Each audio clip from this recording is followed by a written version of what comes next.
royal family of God. Yamang dakila po ang ating dakilang Diyos, marapat lang na ipaabot naman natin ang pinakamataas na pagpupuri, pagpapasalamat sa magitan po ng ating mga tinatangkilik. Mapalad po tayo dahil ang Diyos ang unang nagbigay. Ibinigay niya ang kanyang buhay upang tayo po ay magkamit ng kaligtasan. At sa ating panahon, itinatag niya ang tunay na iglesia, ang Jesus Miracle Crusade International Ministry, at binigyan tayo ng tunay na pastor upang ipaunawa, ituro ang katotohanan. Sabi nga po ng banal na kasulatan sa Jeremiah chapter 3 verse 15, "And I will give you pastors according to mine heart, which shall feed you with knowledge and understanding." Kaya nga dito, bukas na aklat upang ituro ang buong katotohanan para tayo po ay lubos na pagpalain. Sa magitan po ng ating mga ikasampung bahagi at handog, pagtapat po nating ipagkakaloob yan, tayo rin po ang pagpapalain. Sinasabi po sa Malachi chapter 3 verse 10, "Bring ye all the tithes into the storehouse, that there may be meat in mine house, and prove me now herewith, saith the Lord of hosts, if I will not open you the windows of heaven and pour you out a blessing, that there shall not be room enough to receive it." Yan po ang mga dakilang pagpapala, mga minamahal ko. At purihin ang ating dakilang Diyos, nakaligtaan ko po, ipagpauman niyo po. Nagpapabot po pala po ako ng advance. Happy birthday sa ating beloved minister, Eunice Guerra. Naway patuloy po kayong pagpalain ng ating pinakamamahal na Panginoon. Kung paano po pinagpala ang ating beloved parents in the Lord and the beloved children, yun po ang nais ng ating dakilang Diyos. Tayo pong lahat, dadalhin natin ang buong ikasampung bahagi sa kamalig dito sa ating banal na gawain kung saan po tayo sumasamba. Ang sabi po, bubuksan ng Diyos ang mga dungawan sa langit, ihulog niya isang pagpapala na walang sapat na silid na kalalagyan, mga minamahal ko. Kaya nga, ang ikapo at andog ay banal sa harapan ng ating dakilang Diyos. Ang ikapo, ito po yung ikasampung bahagi ng lahat po ng ating tinatangkilik. Ibabalik po natin ang para sa ating pinakamamahal na Panginoon, the 10%. Kaya nga doon sa 90%, ito po yung pagpapalang para naman po sa atin. Kaya malaki po kung umibig ang Diyos. 10% sa Kanya, 90% ang para sa atin. Ngunit, titingnan ngayon ng Diyos, gaano mo siya iniibig sa magitan po ng ating mga love offering.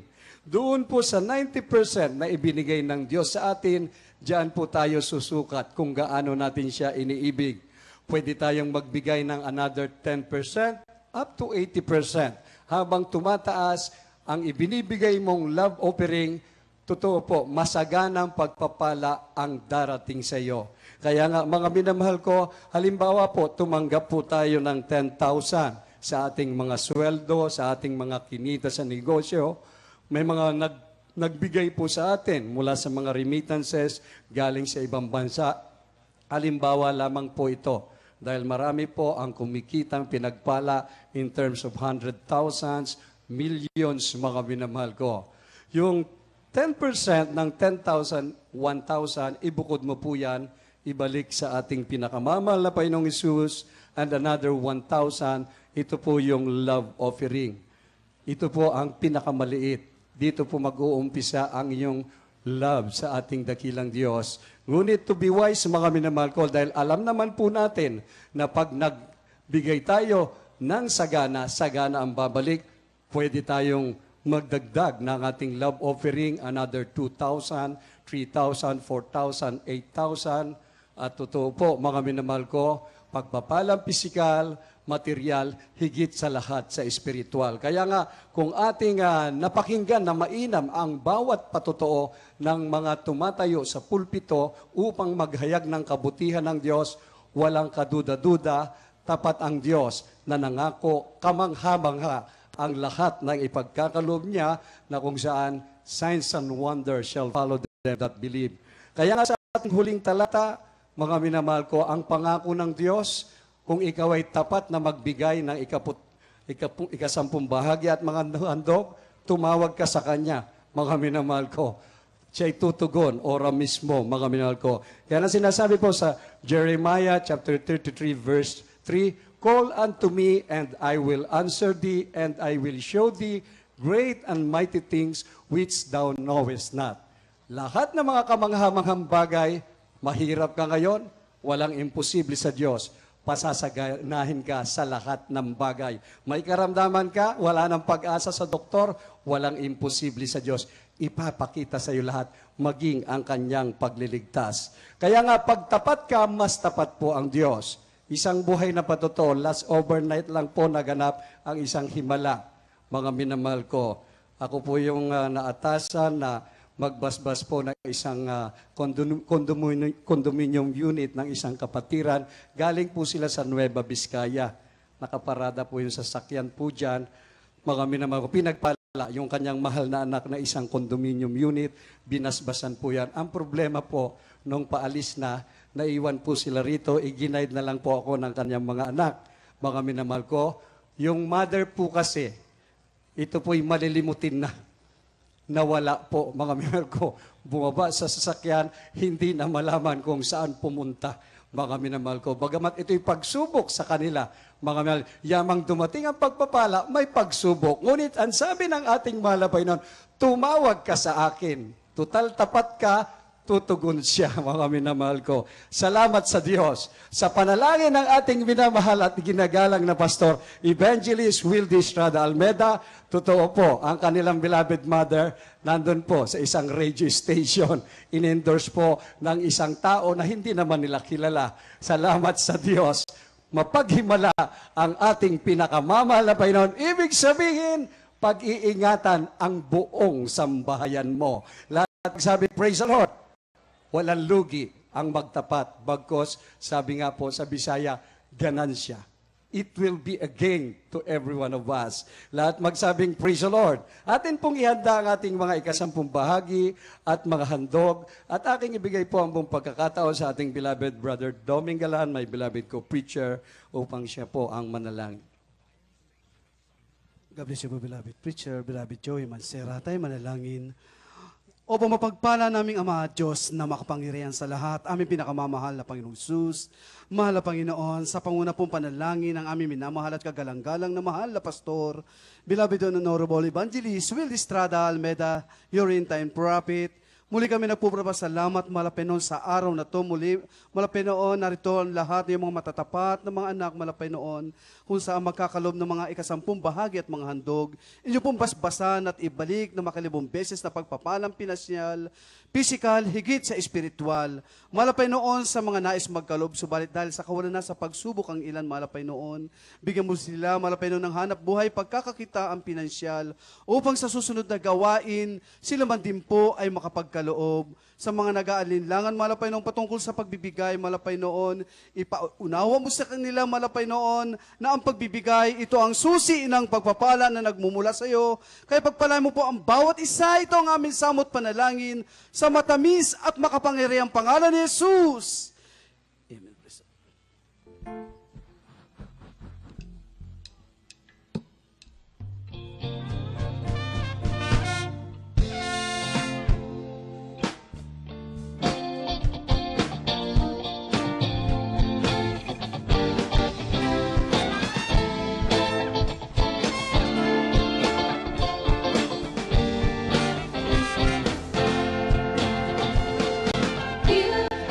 It's all come back to you.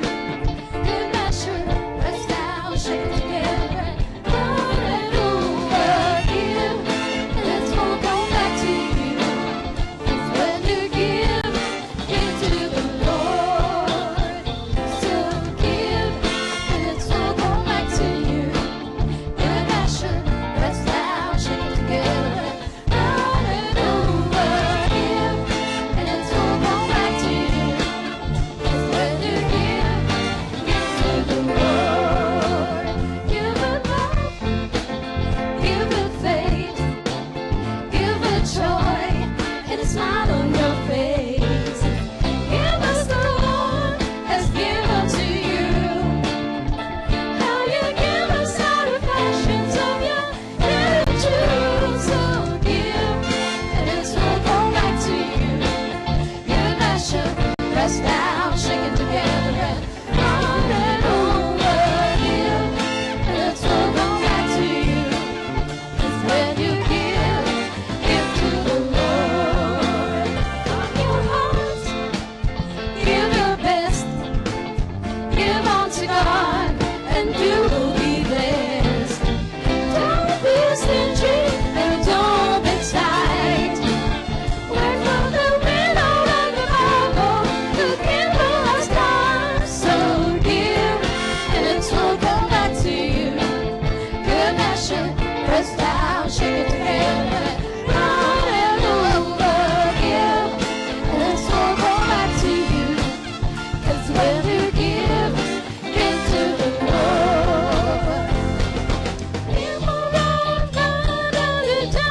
measure, press down, shake it together, and run it over again. And it's all come back to you. 'Cause when you give to the Lord, He'll move down, down, and then down again, and up away. And they don't understand, but they can count on no heavenly blessings. But abundant life and prosperity begins when you belong to God, like giving to Him. So give, and it will come back to you. Good measure, press down, shake it together, and run it over again. And it will come back to you. 'Cause when you give to the Lord. So give, and it will come back to you. Good measure, press down, shake it together, and run it over again. And it will come back to you. 'Cause when you give to the Lord. 'Cause when you give to the Lord. 'Cause when you give to the Lord.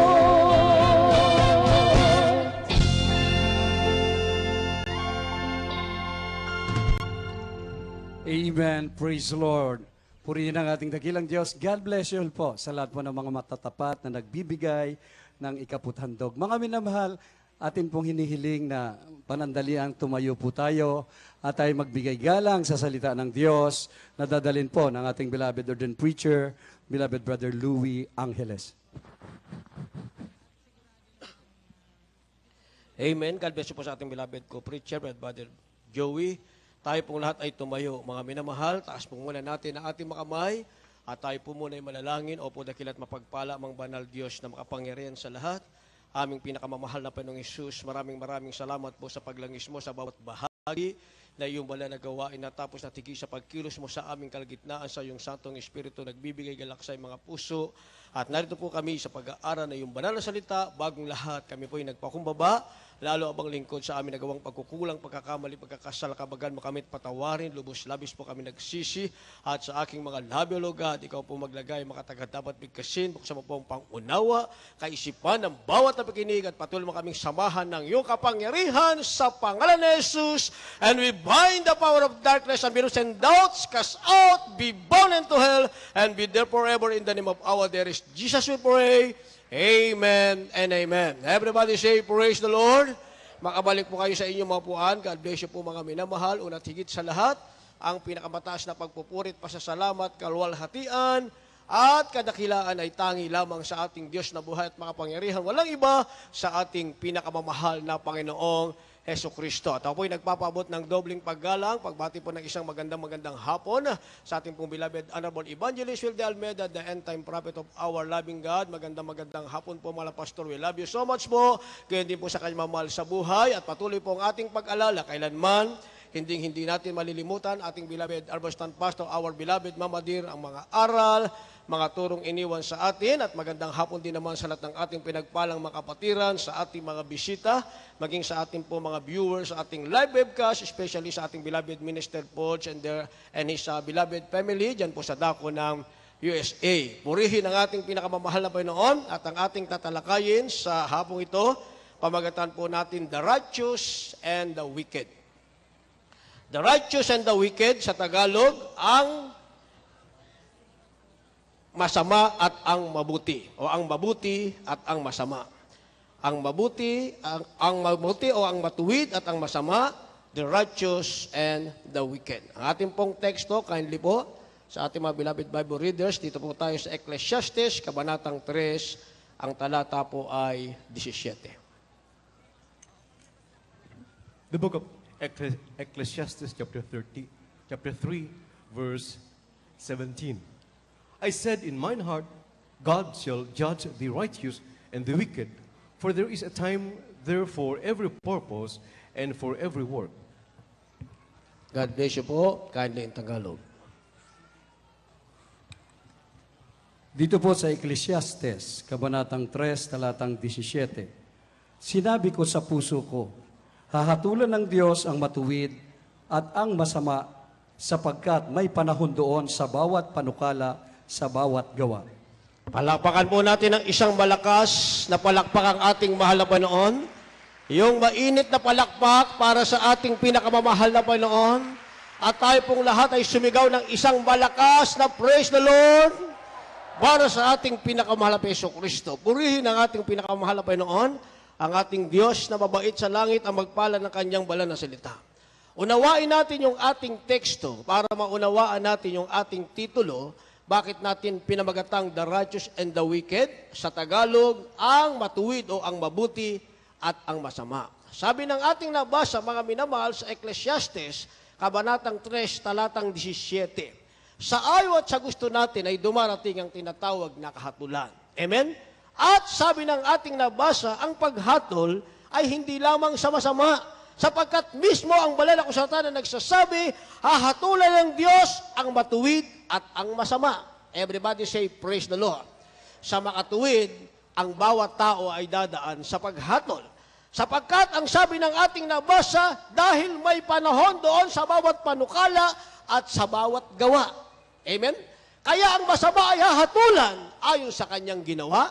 Yun ay panahon para sa kanya.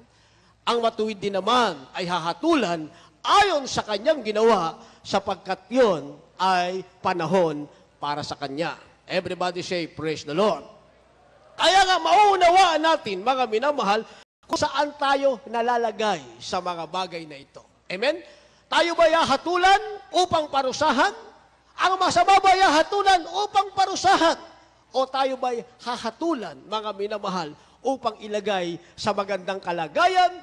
O ang masama'y hahatulan upang ilagay naman sa isang tinatawag na pangit na kalagayan? Amen? Ating basahin ang Mateo 25, talatang 46, and Psalms chapter 37, verse 1 up to verse 3. Kindly po.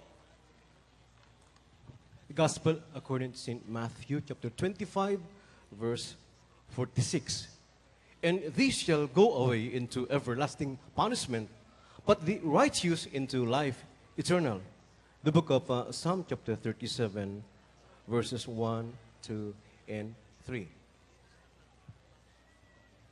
Fret not thyself because of evildoers, neither be thou envious against the workers of iniquity. For they shall soon be cut down like the grass and wither as the green herb. Trust in the Lord and do good.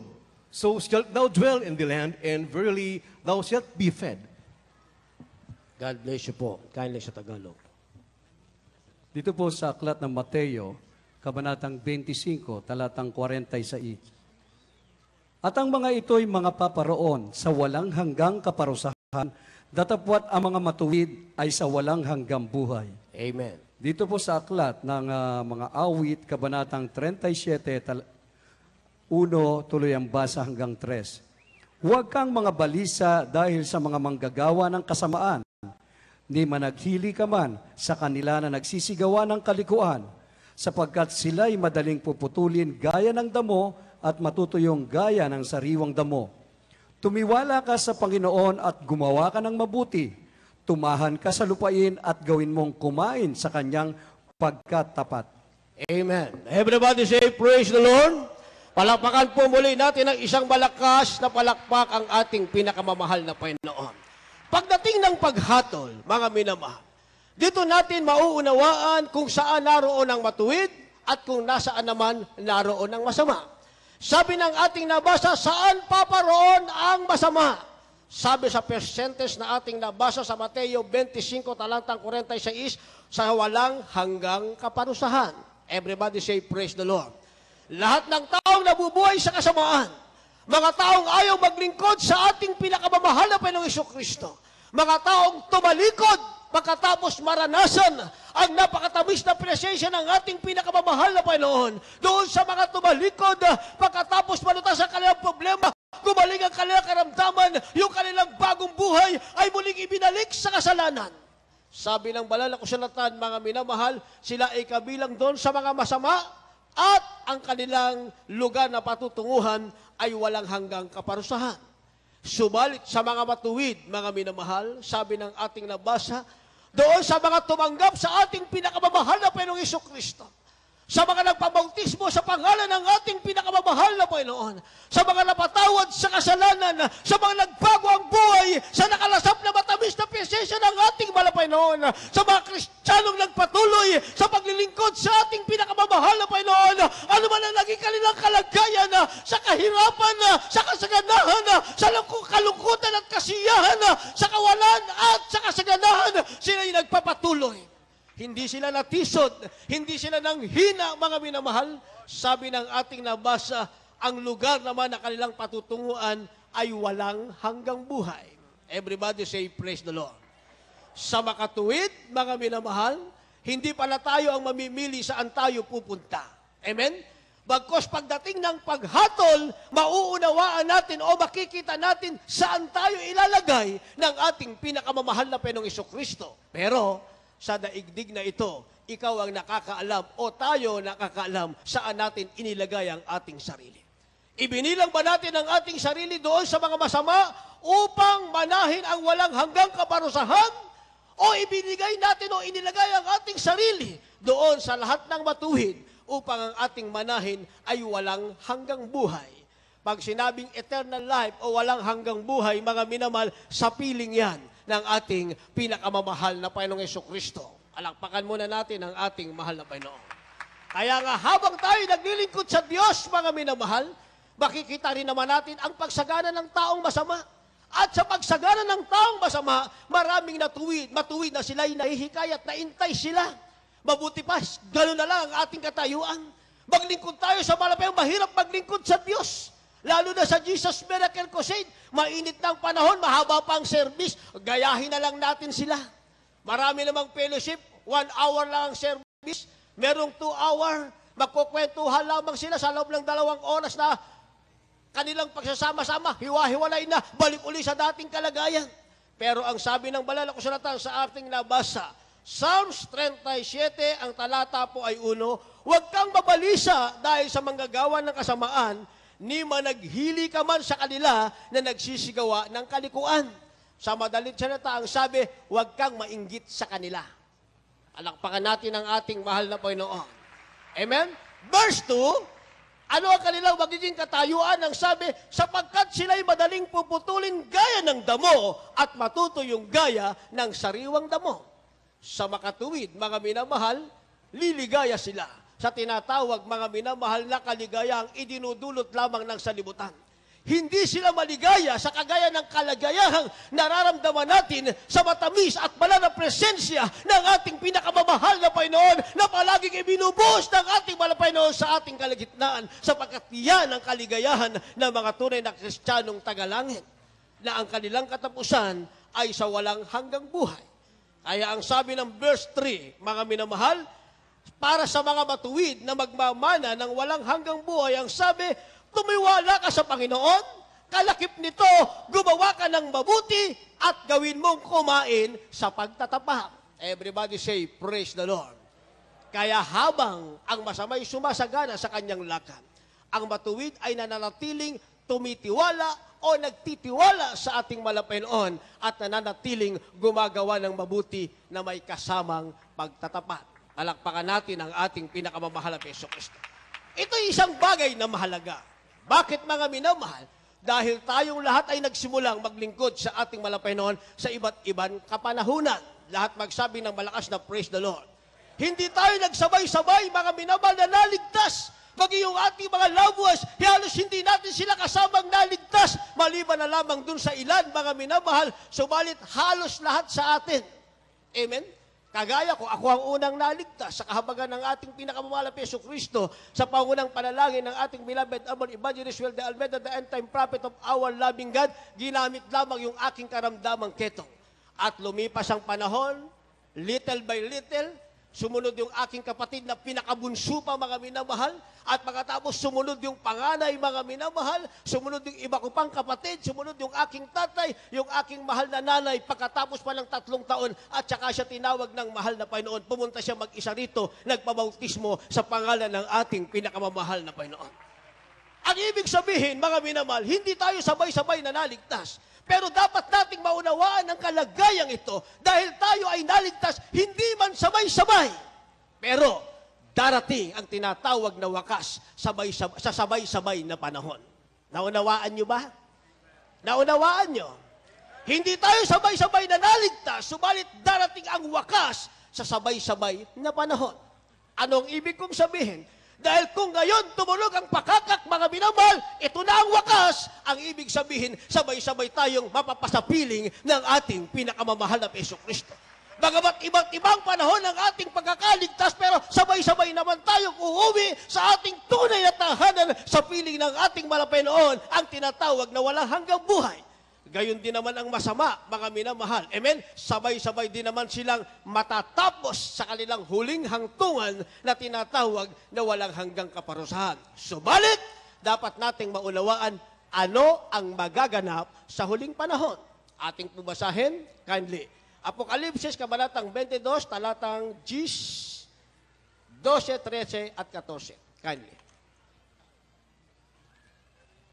The book of Revelation, chapter 22,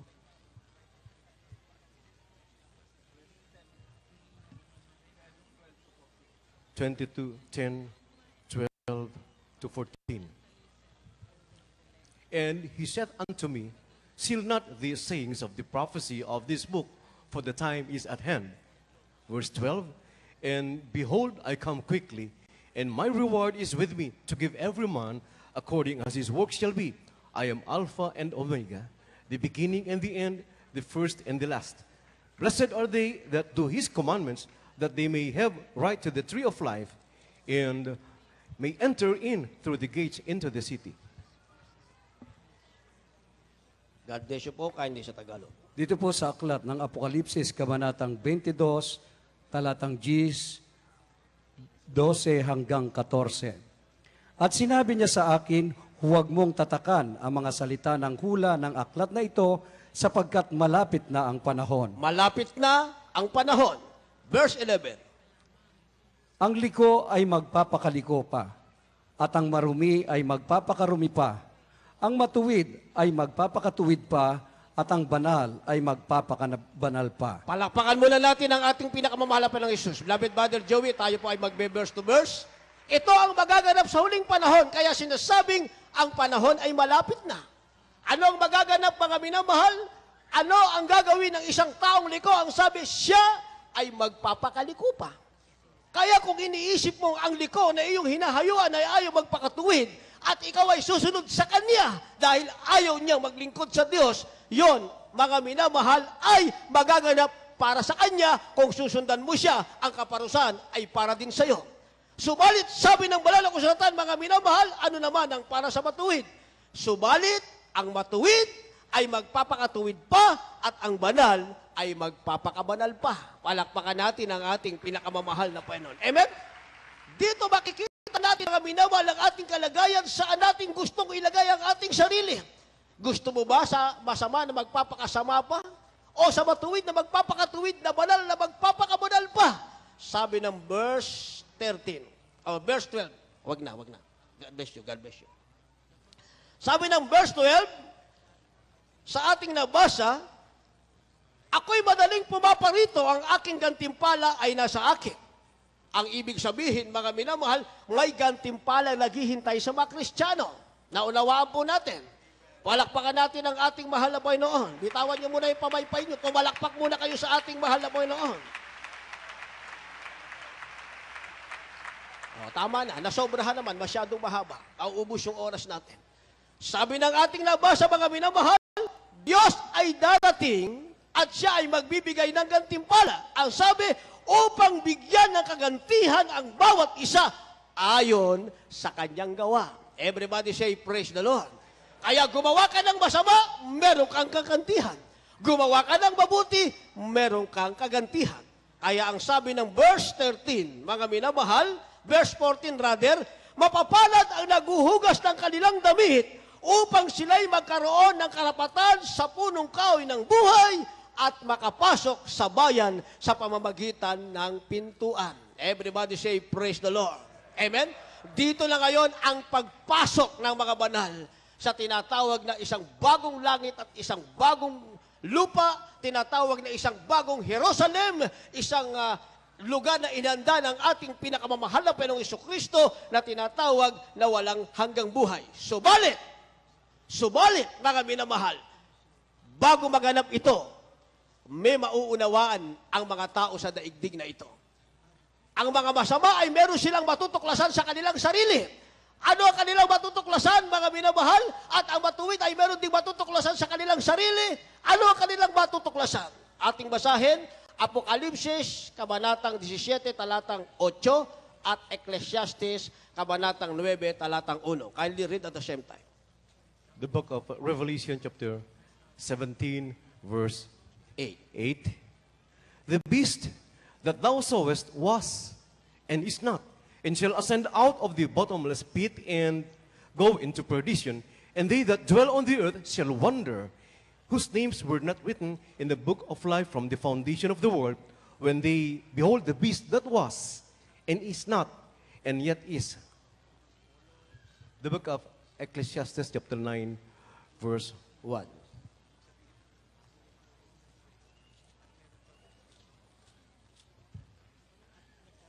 For all this I considered in my heart, even to declare all this, that the righteous and the wise and their works are in the hand of God. Amen. No man knoweth either love or hatred by all that is before them.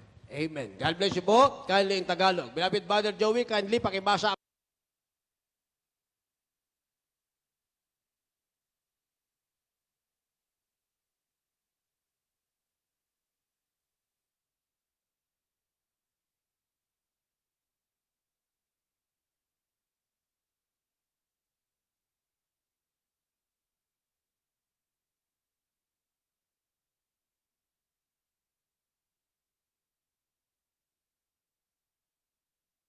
Pangalang hindi nakasulat sa aklat ng buhay. Continue. Mula nang itatag ang sanlibutan. Everybody say, praise the Lord. Ecclesiastes, Kabanatang 9, Talatang 1. Dito po sa aklat ng Ecclesiastes, Kabanatang 9, Talatang 1, sapagkat lahat ng ito ay inilagak ko sa aking puso upang siyasatin ang lahat ng ito, na ang matuwid at ang pantas at ang kanilang mga gawa ay nasa kamay ng Diyos, maging pag-ibig o pagtatanim, hindi nalalaman ng tao, lahat ay nasa harap nila. Isang malakas na palakpak sa ating pinakamamahal na Panginoon. Lahat magsabi ng malakas na praise the Lord. Pagdating ng panahong ito ngayon ang ating matutuklasan. Amen?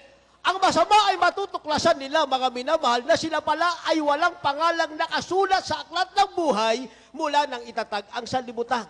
Ano ang ibig sabihin? Hindi sila pinili ng ating pinakamamahal na Panginoon. Samantalang tayo mapalad na sinasabi ng banal na kasulatan, bago pa man nalangin ang sanlibutan ito, tayo ay pinili na ng ating pinakamamahal na Panginoon. Kaya mga batay na buhay noon sa kasalanan na dumating ang panahon sa ilalim ng silong ng langit sa panukalan ng ating pinakamamahal na Panginoon na mga batang bawat isa ay hindi karapat-dapat na pinili tayo ng ating mahal na Panginoon sa kanyang kapanuhunan na tinawag tayo ng ating mahal na Panginoon. Dinala tayo sa katotohanan ito. Binuksan ang ating puso at isipan sa tunay na ibanghelo ng kaligtasan na may kapangyarihan. Yan ang ating napakinggan na ipinangalan ng ating mahal na magulang sa Panginoon at tayong lahat ay nagsama-sama sa kapanahonang ito. Sabi ng banal na kasulatan, mga minamahal, dahil sila'y hindi nakasulat ang kanilang pangalan sa aklat ng buhay, sila sa kanilang sarili ay manggigilalas. Sa madalit salita, kung wala kang pangalan nakasulat sa aklat ng buhay, ano ang tawag sa iyo? Hindi ka anak ng Diyos, hindi ka tagapagmana ng buhay na walang hanggan. Hindi para sa iyo ang tinatawag na kaligtasan. Hindi ka tinatawag na banal. Hindi ka tinatawag na matuwid. Ang tawag sa iyo ay wicked. Sa madalit salita, masama na kalaan sa tinatawag na lugar ng kaparusahan. Subalit sa mga matuwid, mga minamahal, matutuklasan din natin at mauunawaan natin sa panahon na yan. Sabi ng ating nabasa, ang kanilang mga gawa ay nasa kamay ng Diyos. Everybody say, praise the Lord. Amen? Kaya pala tayo nakakagawa ngayon, mga minamahal. Dahil dati, hindi natin alam paano gumawa ng mabuti. Ano ba ang salitang mabuti? Hindi natin alam yan. Alam natin ang salitang mabuti, but the deep meaning of the word good, mga minamahal, hindi natin alam yan. Ang alam lang natin, gagawa tayo ng mabuti because of our string attached. Meron tayong kinakailangan sa ating kapwa, gagawa tayo ng mabuti na sila'y tatanaw ng utang na loob. In return, sisingilin natin sa kanila ang ginawa nating mabuti. Pero ngayon, naunawaan natin, gumagawa tayo ng mabuti at because of the string attached, gumagawa tayo ng mabuti for the glory of God. Everybody say, praise the Lord. Kaya sabi ng banal na kasulatan, mga minamahal, ito ang matutuklasan ng tao pagdating ng panahon na yan.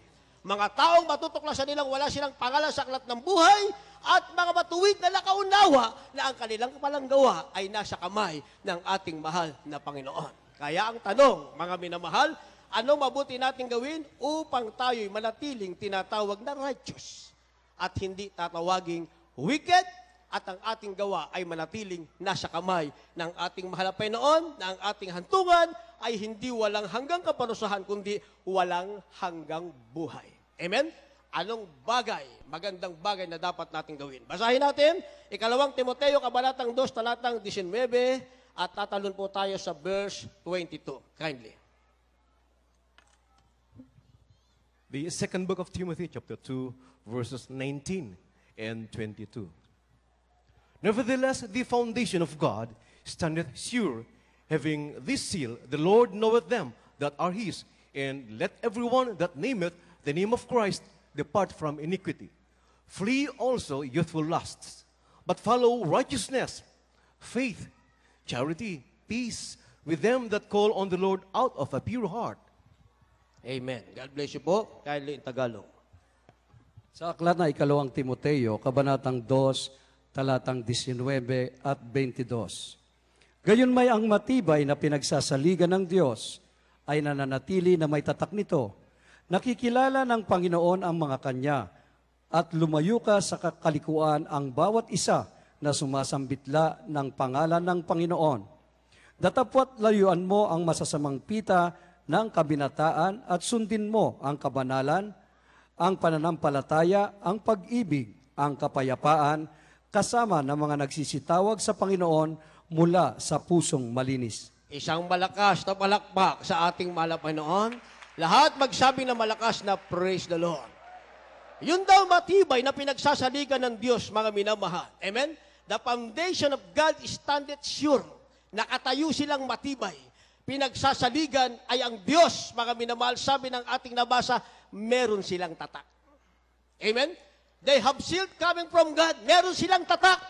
Ano ang kanilang tatak? Sabi ng ating nabasa, mga minamahal, sila'y nakikilala ng Panginoon. Everybody say, praise the Lord. Hindi mo na kinakailangang magkunwari pang ikay lingkod ng Diyos. Kilala ka ng ating pinakamamahal na Panginoon. Amen? Sabi ng ating nabasa, nakikilala ka ng Panginoon sapagkat ang bawat sumasambita sa pangalan ng Panginoon ay lumalayo sa bawat gawang masama. Everybody say, praise the Lord.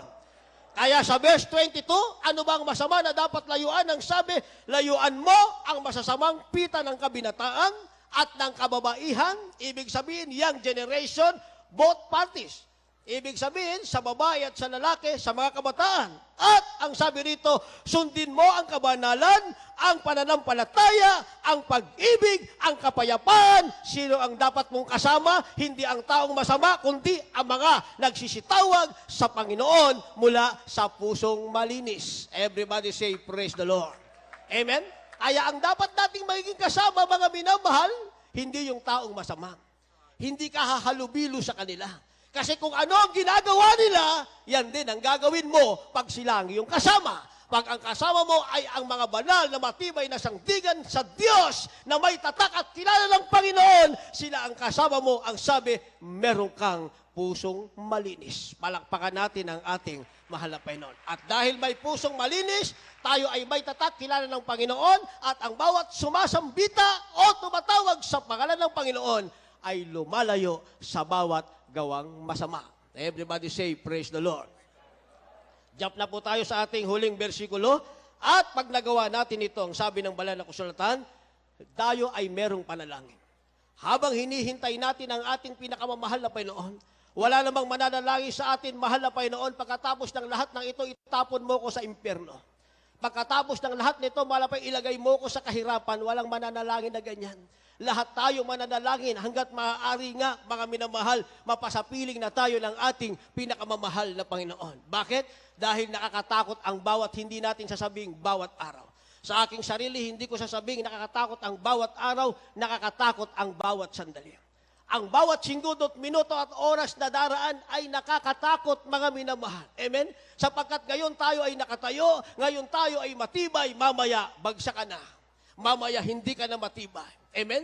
Ngayon ang ginagamit natin ay salita ng Diyos, mamaya salita na ng kaaway ang lumalabas sa ating mga labi. Kaya nakakatakot, meron tayong panalangin. Subalit, pag nagawa natin, mga minamahal, na lumayo sa kasamaan, sapagkat tayo may tatak at kilala tayo ng Panginoon. Ang sabi, habang tayo ay nananalangin, yung ating panalangin ay magiging kaluguran sa harap ng ating pinakamamahal na Panginoong Kristo. Basahin po natin ating huling talata, Kawikaan 15, ang talata po ay 8. Kindly. In the book of Proverbs, chapter 15, verse 8, the sacrifice of the wicked is an abomination to the Lord, but the prayer of the upright is His delight. God bless you po. Dito po sa aklat ng mga kawikaan, kabanatang 15, talatang 8. Ang hain ng masama ay kasuklam-suklam sa Panginoon, ngunit ang dalangin ng matuwid ay kanyang kaluguran. Isang malakas na palakpak sa ating pinakamamahal na Panginoon. Lahat magsabi ng malakas na praise the Lord. Maghanda na po yung ating magpaawit, ating pong mga manunugtong, sapagkat ito na pong ating huling talata. Amen? Hindi masasayang ang ating panalangin. Tayo mananalangin, mahal na Panginoon, panghawakan mo ako. Tayo mananalangin, mahal na Panginoon, panatiliin mo ko sa kaligtasan. Mahal na Panginoon, panatiliin mo ko sa panalangin ng aming iginagalang mahal na pastor and the beloved whole Almeida family. Mahal na Panginoon, panatiliin mo ako, mahal na Panginoon. Kung dumating man sa akin ng pagsubok, mahal na Panginoon, wag mo kong pabayaang madapa. Kung ako may madapa, itayo mo ko, mahal na Panginoon. Wag mo kong bibitawan, ikaw ang humawak sa akin. Tayo'y nananalangin, mga minamahal, mahal na Panginoon, panatilin mong maliwanag ang aking pangalan sa aklat ng buhay. Wag mong buburahin, mahal na Panginoon.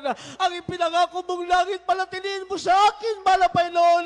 Yan ang aking aasahan pagdating ng huling sandali. Yan ang ating mga panalangin. Sabi ng ating nabasa, dahil tayo lumayo sa kasamaan, tayo ay may tatak na sumasambita sa pangalan ng Panginoon, kilala tayo ng Panginoon. Ang ating panalangin ay kaluguran para sa ating pinakamamahal na Jesucristo. Tayong lahat ay tumayo at umawit sa ating pinakamamahal na Panginoon at ang inyong mga kasamang baguhan. Dalhin niyo po sila sa harapan, mga minamahal. Hihintayin natin sila sa left and right wings, sa lahat ng nasa malayo, nasa ilalim, dalhin niyo sila sa harapan upang sila'y mapabilang doon sa magmamana, hindi ng walang hanggang kaparusahan, kundi ng walang hanggang buhay. Tayo po'y umawit.